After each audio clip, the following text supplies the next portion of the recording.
All right, and we are back with the first round of the losers bracket.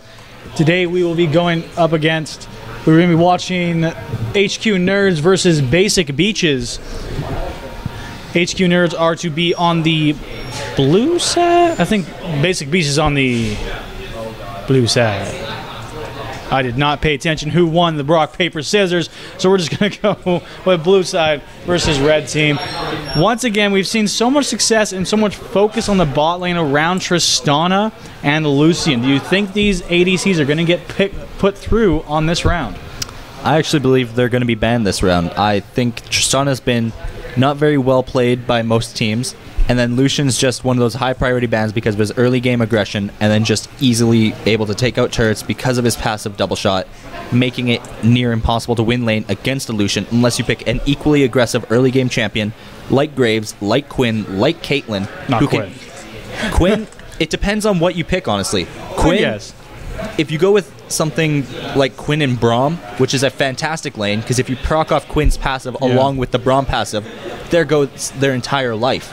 They just die instantly because the Braum passive does a ton of damage, as well as the Quinn passive, giving that insane amount of burst. Well, one point you definitely did bring up there is Braum. Braum is someone we have not really been able to see so far, yet he's such an effective support. I love playing Braum. He's so insanely powerful in that lane phase, as well as in the team fights. He does a great amount of damage blocking for your team. He does a good amount of CC. He's got knockups if you want to try and do a knockup composition around like a Yasuo. He's a really effective support, and we've seen him banned a few times, but he's gone through the pick and ban phase so often.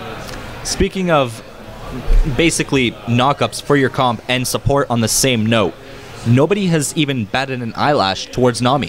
Why not Nami? She has the sustain that a support would want, the poke that they want, and the capture of her bubble, which can cause a lot of disruption in the bottom lane, as well as her shield of the 3 bubbles, giving the extra AD ratio, which will help a lot of AD carries. That's an amazing point as well, because we've seen Soraka, but we haven't seen Nami. Nami does the job of every single one of the sustained supports, but she does it while being able to be completely and utterly aggressive the entire time. She's got those bubbles, she's got those tsunamis. Those tsunamis are some of the best secondary engage CCs possible, where you get an initial engage, then you have Nami follow up with her tsunami, then the bubble. It does a lot to delay the team from doing any damage whatsoever in fights. She's a very effective as support, but we've been focused so far mostly on Janna and Thresh and a couple odds and ends.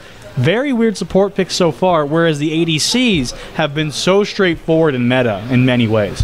As well as the mid laners, we've seen a lot of Orianna, which is a very good pick considering through that last game, seeing that last breath ultimate, setting up the triple kill for Lucian, made the game turn pace so quickly that no one understood what happened until it was already gone.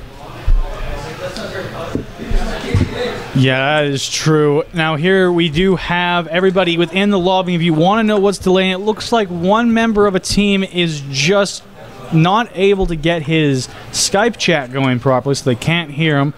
We're just going to have to wait on that for just a moment. We've talked about the bot lane, we've talked about the mid lane. Let's take a look at the top lane. We've not really seen the same pick come out much at all. It's been such a variety of champion pools, but the one thing which will always come true within the top lane in this kind of play is that you want to have that teleport. Is there any top laner who you really sit back and say, this guy needs to take Ignite instead?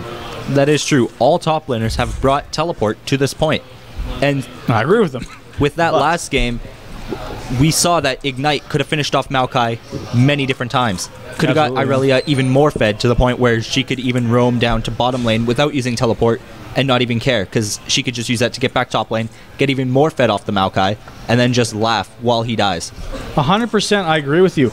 Burning the tree is very effective because you can just control the lane. It doesn't really matter if he has the TP if he's already dead. And though I am not a huge supporter of top lane Ignite, I do say that if your team feels confident in it, I want to see the top laner says, you know what, I'm going to dominate this lane so hard, I'm just going to take Ignite and do it better. Exactly. Another good pick that we should possibly see throughout this entire tournament is a Twisted Fate mid, bringing that utility of his ultimate teleport down to other lanes in order to get them fed, get them snowballing, and then even then himself getting snowballed, keeping objectives safe such as the Baron and the Dragon with his ultimate, believing that they could be doing Baron. They could just press Twisted Fate R, and then right there, they're at Baron, teleport in, steal it, may give up his life for it, but it's worth it giving it to the AD carry as well as the jungler. And those kind of situations are absolutely huge. I've got to say, when you look at TF, almost that kind of works with not taking teleport. Take a TF, but leave the teleport out of the top lane. A lot of potential counterplay. Here we do have Xerath being banned out, likely a target ban, but Xerath is such a strong champion. He's very good at a long range. He can completely shut down mid laners and does a lot of damage. He has so much wave clear as well that it's impossible to get even close to his tower. A Xerath versus Ziggs match is something that I would like to see sometime today. Morgana and then LeBlanc quickly being banned out afterwards. A lot of focus on the mid lane here by the blue team. I do believe they are picking one individual from red side and saying, you're not getting any of your champions, bud, not today. Where on red team, they've got the Morgana gone, but who's going to go next? We have the Braum still open with the Morgana ban. I would not be surprised to see them ban both of those because blue team could just first pick the Braum. It's a strong and viable first pick. Tristana going to be the next ban. I'm actually not surprised with this one. Tristana has been a late game threat throughout the last games, but with her early game being shut down, the other champions just have so much time to get even bigger than she could be, and then just snowball even further through the late game to destroy every tower that she can try to defend. Tristana definitely an example of one of the few times you really got to sit back and say, Riot nerfed that properly. They did a good job of making her still completely viable and in many ways top tier, but in so many ways made it so she is definitely just a late game champion. She's not an early game champion. She's not going to win a lane phase. She just wants to farm and not die, and Braum's the guy to do it. But we haven't seen him yet, so we're just going to get rid of the Tristana instead. That is a very good point. The Braum is still up for grabs, and down goes the Rengar. That is something I am surprised to see. Must be his focus ban. Here goes the Lucian. Lucian, such a dominant force. No Tristana to be on the other side, so Lucian will pretty much win any lane here if he gets a decent support to back him up. Now it becomes, if you match that ADC with a Graves, with perhaps a very well played Aquin, I will give you that, or even if you were to play it very passively through something like a Kog'Maw, you need the support to back that up. And speaking of things that don't work passively, Leona's locked in. Let's see what AD carry they pick up to go along with this Leona. That's huge. With Leona, you'll need major initiation, such as a Corki or a Graves, and they pick up the Malphite for either the top lane or the jungler. So this is a very strong engage from the red team. They're going to go in, they're going to fight you. If red team hesitates to properly pull the trigger, I would be very afraid for them in these fights. Most definitely want to see blue team counteract this by having the ability to elongate and really in many ways disengage from these fights so they can turn around in their favor and use their already high damage carry to their advantage. I completely agree with that. The comp for blue side can go so one-sided if they just pick the proper solo laners for this. So far it looks like they're picking up an Annie support to go along with that Lucian for the major burst damage as well as the easy engage off of her Q with the passive proc. Here it could honestly be a bit better of a support with a Thresh, but right now even Braum's open. They can easily switch that after hovering for a Braum, and then they go with the Lee Sin and the Annie. So let's talk about my favorite champion for a second. My favorite champion is Annie, perhaps the most dominant champion just from the kit. Annie has the ability to kill you no matter who you are if she is even slightly at the proper point where she is in any point in the game. If she's level 6, she can kill you. Doesn't matter if she's support, doesn't matter if she's mid lane, she can kill you. And because of that, with her stun weaved in there, she's a very effective champion. I don't know if there's going to be support or mid lane. There hasn't been a mid laner picked onto the blue side, but Annie is a dominant force. If put into that bot lane with Lucian creating the Amber Alert, we may have a very, very powerful, very aggressive bot lane for blue team. That could be. And looking at what the top laner for blue team may be picking, he may pick a Lissandra, he may pick a Ryze, even a Maokai. Anything to shut down the early game of Malphite will be very, very crucial at this point. Ziggs being hovered, that would likely be mid lane, so it will be a support Annie. Definitely something you had to swallow hard to do as blue team, because Annie does not usually go well against the Leona supports. Bit surprised to see that one locked in, but it does show confidence. Bitter Oblivion gonna be put on the spot if he's the support to definitely perform on that Annie and make sure that she gets fed along with Lucian, and then after that bot lane's over, it will basically be no stopping that kind of a powerhouse duo. Could this be a Kassadin we could be seeing for the first time today? Nope. It might be. He might just be messing with us, you know, going back to the main pick of Orianna. He's only messing with if he covers Gnar. I want to see Gnar. Gnar is perhaps the most interesting champion. So many different ways to play him, but here we are likely not going to see that as the Orianna has been elongatedly hovered. Blue team has some interesting aspects to them with the Ryze. That's very late game based normally. Ryze does not overtly dominate any lane. He just looks to farm up, stay passive, and then split push later if necessary. But if he can team fight, he can just walk up to your carry, lock him down, and get an easy kill onto him. The high engage from red team isn't going to matter if Ryze is just walking straight at him. They can't waste everything on him. That was a very good point. But if we look at red side's team, they have so much engage with the Jarvan, with the Malphite, with the Leona, with the Orianna, and then Jinx just staying in the backline with her rockets on, continuously bursting them down with her infinite edge in team fights, just continuous. And then once she has a chance, ult their AD carry if possible. If not, take out one of their front line with it. And then from there, just continue poking and poking until they eventually fall and have no defenses left except for their inhibitors. Yeah, they have a lot of potential, and their engage is huge. But I've got to say, blue team is a lot different. They've got so many damage threats. From Lee Sin to Ryze, they have just damage. Lucian's going to do a ton of damage. Annie, even if she goes full utility-based Annie or tankier-based Annie, she's still going to get a lot of damage on the back of her stuns, so she can be a huge threat. Ziggs is always a huge threat with those spawns from the side, very long range, very good at wave clear. So because of that, it's going to be hard for red team really to CC everything, because if they leave anything, that will be the thing that kills them this time, and if they CC that one next time, then something else will kill them instead. It's very difficult for an all-engaged, properly based team composition to kill a pure damage team, because the pure damage team will always have somebody dealing great DPS. That is a very good point. But if we look, the Annie support with the Flash Tibbers with her stun proc up can get so many people caught out, because that Tibbers has such a large AoE once it spawns that it's impossible to run away from the passive proc. Even then, in the laning phase, Annie just has to Q or W and then continuously lock them down. Lucian has such good early game that with Annie support, it doesn't matter. He's just going to solo them anyways, and Annie's going to be there saying hi, just queuing them until they're low enough for Lucian just to double shot. It's going to be that easy for them if they can play it properly. That's absolutely true. My initial advantage will still go over to the blue team. I think they have that bit of their comp which just makes so little sense that it comes together so beautifully. They are going to dominate the lane unless J4 is on the absolute top of his game. He is going to have to be very present in the bot lane to ensure that Leona gets good opportunities onto the Annie when they can take advantage of that. As well, he's got to stop Ryze from farming and make sure that Ziggs doesn't as well just get pure farm. If Ziggs gets pure farm and Orianna gets pure farm and Orianna ever misses a shockwave, Ziggs is more effective. If Orianna has money on the shockwaves and stays even in farm, then Orianna does have the advantage, but where we have yet seen that happen so far in this game, in this tournament rather.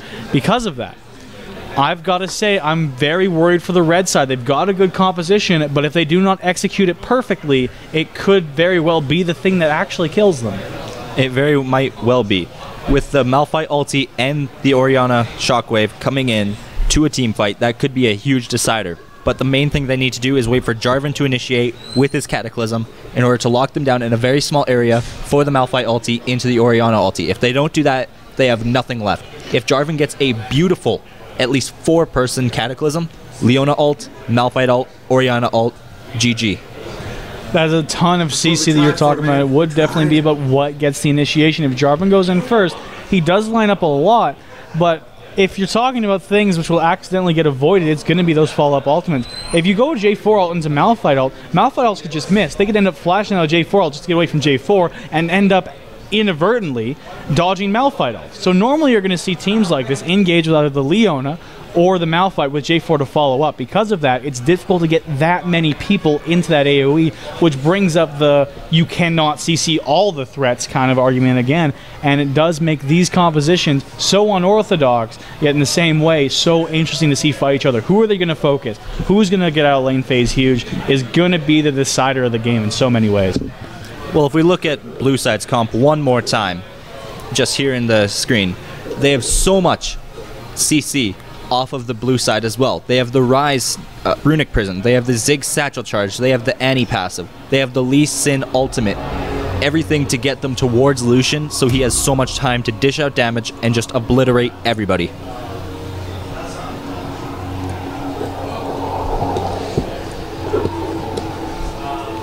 We're about to load onto the Rift. Once again, I am anxious to see how this one's going to start out.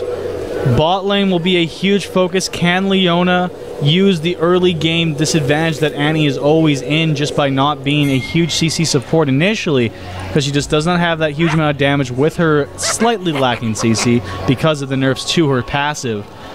It could be the point where Red Team can pull ahead with their bot lane and then try and focus on the solo lanes later on.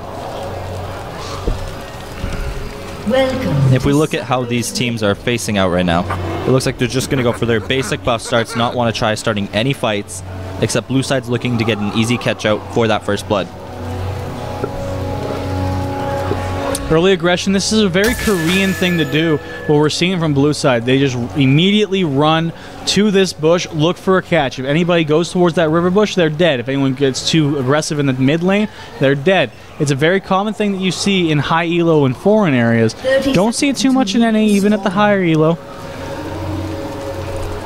They are doing it here in 5s, and it might work quite well if Orianna does get baited by Rise, which she very well could be. Well, with Orianna throwing that ult, or the ward, into the side brush, not throwing it into that long brush connecting from mid down to river to bot, that could easily, if she placed it there just to be safe, to get vision slightly into the river, yet still in there, that could make a huge difference between all of this. Minions have spawned. Right now, though, it looks like they might just have to back off of their own aggression. Red Team has used Malphite to ward up that top side buff, so that will be pretty safe. Rise now making his migration over to the top lane. Orianna a little bit too far forward. They don't have easy CC. They actually go through. The ward just died from Orianna. They don't know that they're there. They must have seen it placed and then timed it. Now they're able to contest this buff. The four of them are over. Lee Sin's going to use his Q to get him to the other side onto Leona, but he gets locked up pretty quickly. Now Leona taken quite low here. Will actually manage to just get away, but the flash from Lucian will be enough, as now Jarvan's in a bad position. He's going to go down as well. Lucian with the double kill. Here, Jinx has to back away, and it will be an easy blue buff. They saw the ward get placed in the bush. They timed it. An amazing play there by Blue Team.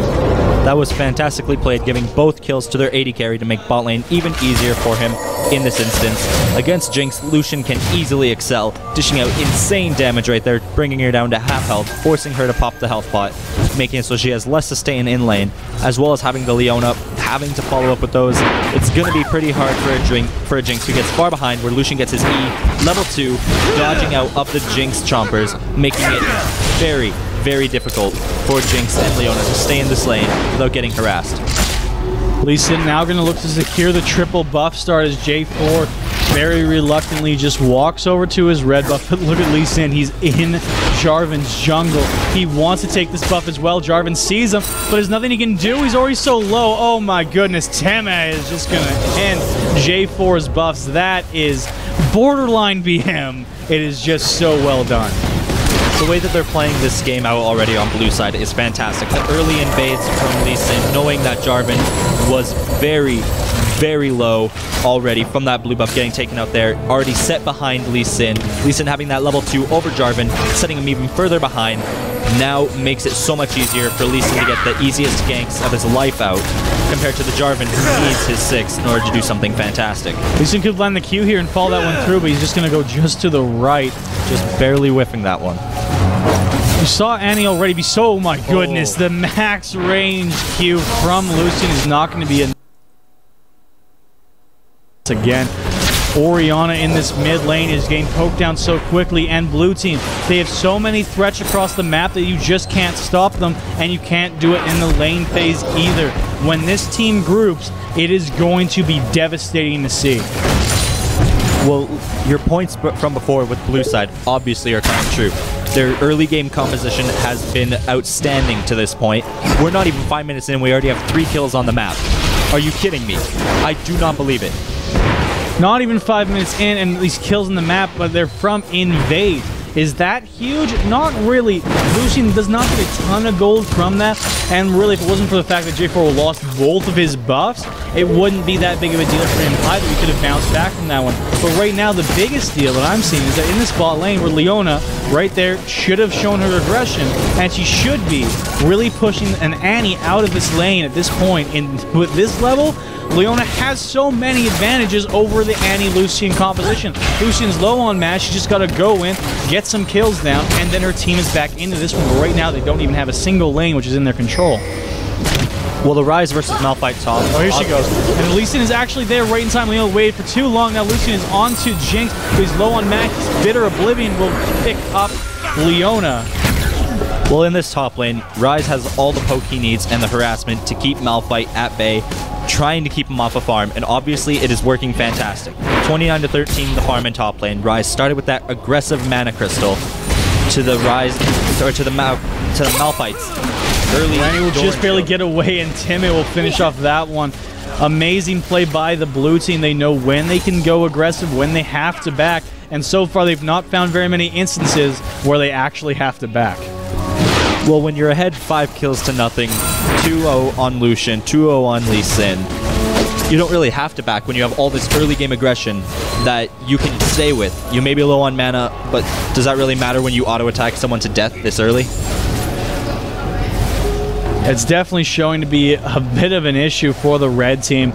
They want to show some aggression in this game, but at this point, who are they really going to be able to focus down? They've got to rely on Jarvan. As I said earlier, he's got to find a way into this game, but where is he going to go? He can't go to the top lane. Rise will just use his Rune Prison and get out. He can't really go to the mid lane because Orianna, 1, right now isn't there, and 2, Ziggs is just the bigger threat.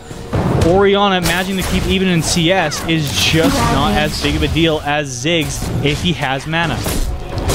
That is a very good point. But if we shift our focus to the lane that I feel will carry this extremely hard, is the blue side bot lane. With Lucian already having that BF sword at before even 10 minutes, because he may have backed, but that was fantastic on his part, being ahead by CS by so much, as well as having that early 2 kills, giving that extra level that he needs. Him having that BF sword can upgrade his aggression so much onto Jinx that I'm stuttering over my words right now. And it is true, Jinx is having such an issue farming this lane because Annie's got complete control of it. She'll stun whenever they come forward. She's not even level 6 yet, she's dealing so much damage. She's building pretty appropriately, going with a little bit more of a support-based build. But at the end of the day, that's perfectly fine to do in this scenario. They don't have to worry about Leona going in. She's not going to have the confidence to do so because she has to go in onto the Lucian, and the second she does that, Jinx just gets stunned, and then the stun is over.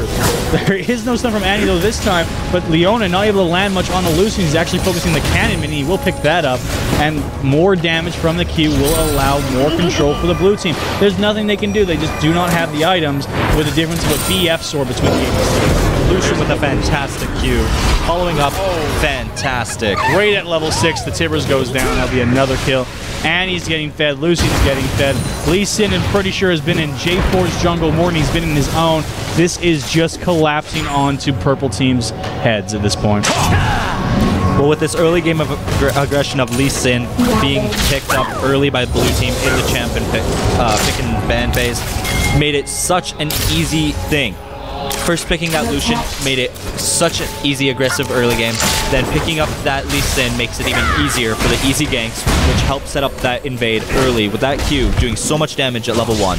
And then with Annie, her stun is it's such a beast in lane because it lasts for quite a while. Jarvan just walked over a ward over towards his own blue buff. He's going to find the bot lane, who actually does not pick up the blue buff. The smite is up, so he does manage to finally get a buff for himself. But again, so much is not going J4's way. He's sitting 0-2 just from Lee Sin being too dramatically in his face at J4's buffs. Orianna, the only one so far who's done a great job of aggressing herself in this lane. Here comes Lee Sin, though, looking to kick that out of effect. And here comes Sagittarius finishing that one up. And there is a huge kill for Ziggs. He's going to be in this lane quite well now. Orianna a little bit behind. And that's all it takes. Gold lead is now in Ziggs' favor, so all the lanes are in favor of the blue team. And in top lane, Rise just has so much harass being a ranged champion over Malphite that even with his Rune Prison, you can see right here as a good example, he does so much damage. Uses Rune Prison a little bit early for the second activation. Might have gotten a bit more damage on the Malphite, but I don't think he would have killed him there, so he still made a decent choice. Ziggs going to get his first blue buff for himself. Walking back into that mid lane, he is going to be a dominating force. There's no blue buff available for Orianna, so with kills and gold and blue buff, I would expect to see Ziggs very quickly push Orianna under tower and to a very low health bar. Well, this game right now is just one-sided towards blue. Having nearly a 6k gold lead is such a major advantage here just after 10 minutes. I wouldn't be surprised if we had a major dragon team fight early on. Really, though, does blue team even need to go for dragon? Yes, it's an easy way to get more gold, but they've got so much, they just need to focus on the lane, take down the permanent objectives of towers, and then if the dragon is ever contested by the red team, just annihilate them there. They are going to go for it because it's so free right now because of how much Jinx and Leona have to stay back underneath the turret, so it's more free gold for them. But they even need it 6k up. They're just going to make the rotation in the mid lane. J4 is going to regret putting this as his first gank. Good satchel charge, but the Q lands. He goes in, and there's the ult to finish that one off. Down goes J4. Killing spree for Lee Sin. Here in the top lane, Malphite taking more damage under his own turret as Orianna is 1v1 against Ziggs, who has some backup by Lee Sin over to the side. Good amount of damage by Rise, but he could not get the Q off. He's going to flash for it, but he gets ulted. He might go down as well. There is a kill for Malphite. 1-for-1 trade in the top lane. Good job there. That was very well played by Malphite. Oh, the ulti. He just needs a little bit more ball movement. One more. There it is. There's the Q, and the Q from Lee Sin is not going to land. Orianna will walk away from that one. Some decent trade back over to the red side. That was very well played by Orianna right there, placing her ultimate in the exact placement that she needed in order to get it. But then Lee Sin just follows her around, getting that kill, making sure that Ziggs did not die in vain. Yeah, Ziggs definitely finally getting cut up by Orianna, who's done a great job here in the mid lane. She's really sustained it out. She's got a slight CS lead. Though she is behind in overall gold, she is managing to still be an effective part of her team, and that might be enough to turn it around. If she can land that money ultimate, she might just be able to turn it around for a team. All they need is to get one team fight, and they're back in this game very quickly. But who else is going to do any kind of damage for the red side? I just don't know. Well, with the way their comp is playing out right now and builds in total, besides just Orianna, if Jinx can just start farming, go back bot lane, start pushing it out a little bit more, they may have already gotten first tier, but push it to second tier and then start backing off, rotate towards that dragon once it spawns, just place some wards around there, get safe vision, and get that extra gold she needs, she can farm into the late game monster that she is meant to be.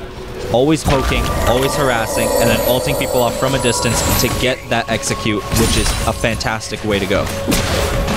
And this is just a great showing by Basic Beaches. They're doing so well here, even on the loser side of the bracket. I doubt this is going to be the last time that we'll see them. They could go very far here on the bottom end of the tournament. They had a rough first game, but they fought it out well. Now they're looking like they might go on a winning spree if this is the level they're going to continue to play at. In the losing side, Lee Sin now going to get finally caught out in J4's jungle. He got a return on it. All the CC ultimates are going down. The Orianna ultimate actually completely misses off to the side there, but she will still pick up the kill. Lee Sin goes down. Another kill for the red team. And now if we look topside with Rise, having that Rod of Ages completed as well as his tier, this is going to be a hard lane for Malphite to contest. Yeah, Malphite's just getting poked out of it. He's got half of the CS of Ryze. Ryze just has control of the lanes. We're got Aroa. He's getting that stacked up very quickly. J4, though he's keeping up in CS, it's not as important to buffs. Buffs are going over to Lee Sin, whereas White Camp is going over to J4 at best. He's finally getting his first red buff, I believe, here at 13 minutes. It's just been Lee Sin's game. In the mid lane, though Orianna has done quite well, the gold lead is still in Ziggs' favor, mostly because of that global gold that's being funneled into him from dragons and from other turrets around the rest of the map. So it is allowing him to be in the lead over Orianna, and on the bot lane, once again, we see a reflection of the top side as Lucian is just completely dominating, and Annie as well is almost more fed than Orianna. Well, if we look at Lucian, he has been farming so perfectly this game. He's hardly missed any creeps for this point in time. Him and Ryze are leading the game in terms of being able to fantastically execute creeps, push the wave without missing much, getting the extra gold from that, and taking advantage of their gold lead in their lane.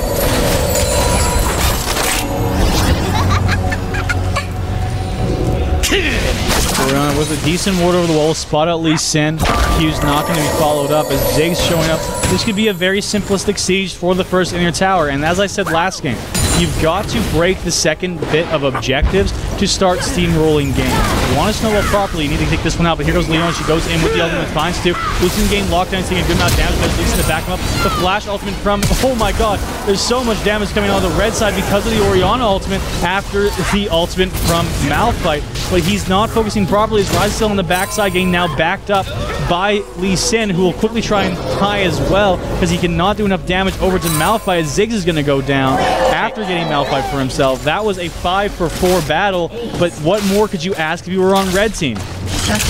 Well, that fight went so well in red side's favor, barely having Orianna limp away from that fight.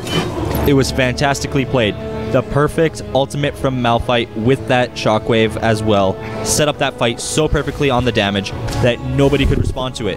They were all CC'd way too quickly with Jinx continuously harassing them with rockets in a very small area, continuously dealing damage, which was, in the end, the demise. Well, let's look at the huge part of that team fight. You've got Orianna, who did so much damage from that shockwave. She managed to be the only one on her team to sustain, and as I said earlier, she needed to use her slight sustain in order to give her team a huge way back into this game, and that is the gate which has now been opened. They can start rotating and actually get some decent objectives. Dragon is coming up in 20 seconds. I would not be surprised to see them actually contest that and then try to move in the turrets. If blue team goes for Dragon, they need to blues mid tower. That is the kind of things that red team can already do. They've closed the gap. It's now only at 6k gold lead, so they have opened up their options because they have this wombo combo composition. They can use the J4, use the Malphite, use the Orianna once again, and really turn this one around. Dragon is now live. They've got to use this to get back in the game. They have a short window of opportunity to get in them this week.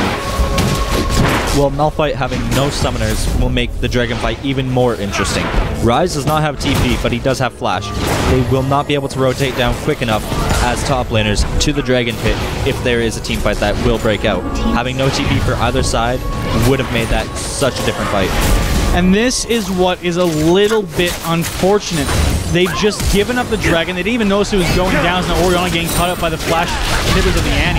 And now she's gone. What more do they have? Jinx is not going to do much damage. She will quickly go down to the Ziggs ultimate as Lee Sin falls over the Q. We'll get also J4. Now Leona having to do a double tag in the middle of the jungle. We'll get chased out a little bit further. The Q will land. She's going to follow that one up through as well. She's walking over towards Tears. There's not much she can defend as the turret will quickly fall down. Here in the top lane, we had Malphite forced away from his turret as Ryze takes that one down as well.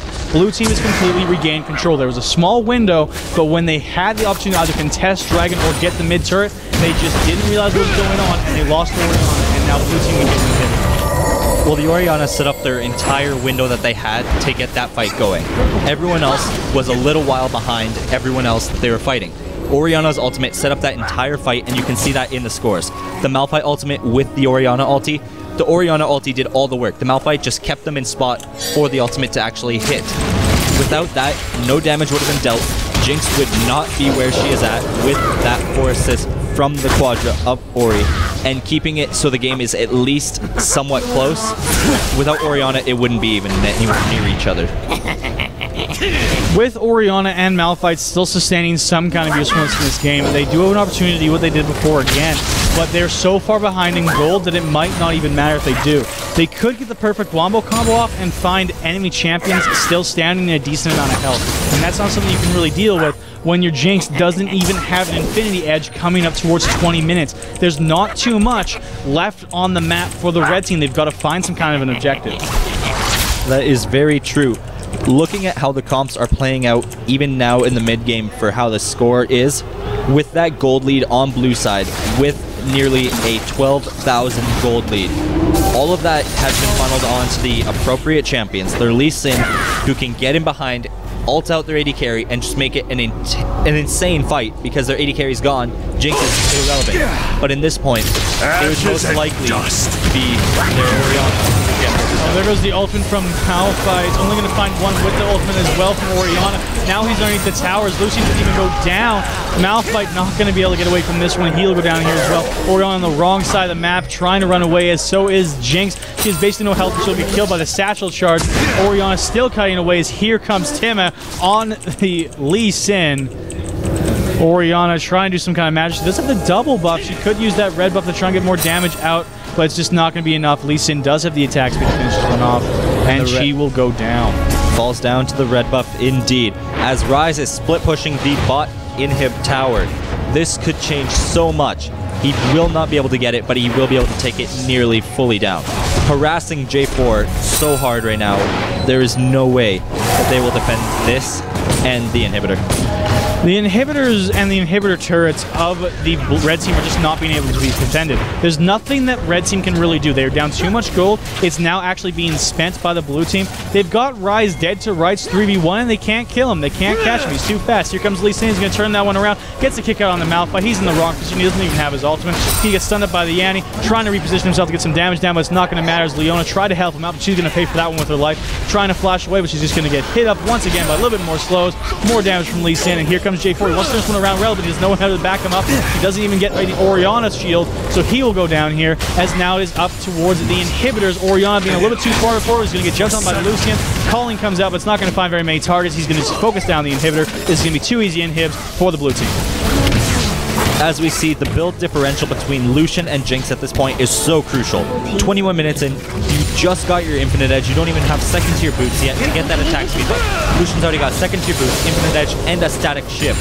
He outfarms you by 50 farms and outkills you by 4 kills, has 3 less deaths and 3 more assists. That is such a deciding factor because Lucian will deal so much damage in such a short amount of time that you have no time to react, and then Baron could most likely go down as soon as they take out Jarvan. At this point, red team is trying to find their way to counteract these pushes. They're losing inhibs and they're trying to re-engage on their spawns because the timers are still so low at 21 minutes. But they're not getting the opportunity. Leona's constantly missing Zenith plates, so she can't get the engage. And so far, she is not engaged with the ultimate. It's very easy for Leona to say, it's okay, I will use my Zenith plate afterwards, use the ult first, use the AoE stun, then get the direct stun to one target, kill them, and try to get some kind of a return. But it's just not happening here. And the 20k gold deficit at this point is absolutely crippling. There's nothing that you can really do on the red team to turn that one around when all the damage from the blue team cannot actually be focused. There's damage on Ryze, there's damage on Annie, there's damage on Lucian, there's damage on Ziggs, there's damage on Lee Sin. You can't shut down the damage and lock it up because it's everywhere. That is a true fact. If we look at Annie's build, she's 3-1-10, built a Void Staff. That is going to bring out some insane damage because she already has such a strong kit for damage-based abilities that now Tibbers is going to do so much more when Annie flash engages, as well as her shock of her stun on her Q is just going to be insane to deal with. I don't know how Red Side's going to come back from this.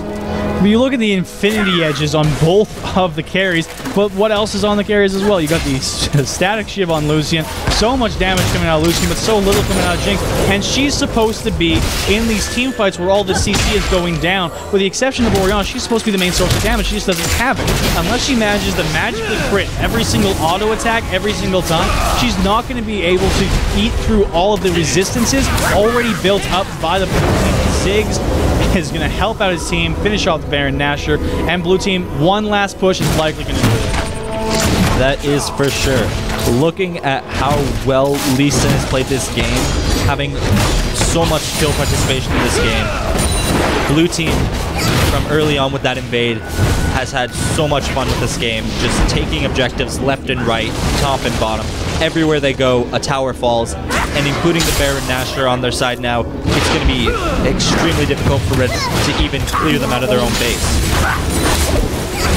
Well, they really can't. They've got the 6th champion of the minions on blue team's side. This is just a slow roll to the end of the game. There is next to nothing that can be done by the red team. They've got triple buff Lucian, double buffs on the Ziggs and the Lee Sin, and there's been no roaming or potential to get anything onto the red side. Malphite stepping forward, he's getting his Banshees popped instantly, and his main damage dealing ability is being soaked up by the enemy carry. Is Lee Sin going to go in? He's going to help out, get down the Leona. The ultimate coming out of Malphite is not going to be enough, as now 5 members of the blue team are behind the inhibitor turret. It's the only one left standing. They're going to look for more and more damage here, but they don't have anything they even have to bother contesting. The Flash Tibbers is going to get fined too, followed by the Ziggs, followed up by the Lee Sin, and that'll be one more kill, yet another. They're diving the fountain at this point, and the Nexus is just gone. That was such a very, very well-played game by Blue side. I don't think I've seen a game like that in quite a while. They rotated properly, they got everybody fed, they had so many threats, and they used every single one of them properly. Congratulations. 2 basic beaches. They did a great job in rounding this game out. And next up, we'll be looking for a round 2 game here in the losers bracket. We'll be back in just a moment to let you know what we're going to be watching next. Have fun, everybody, and good luck on the Rift.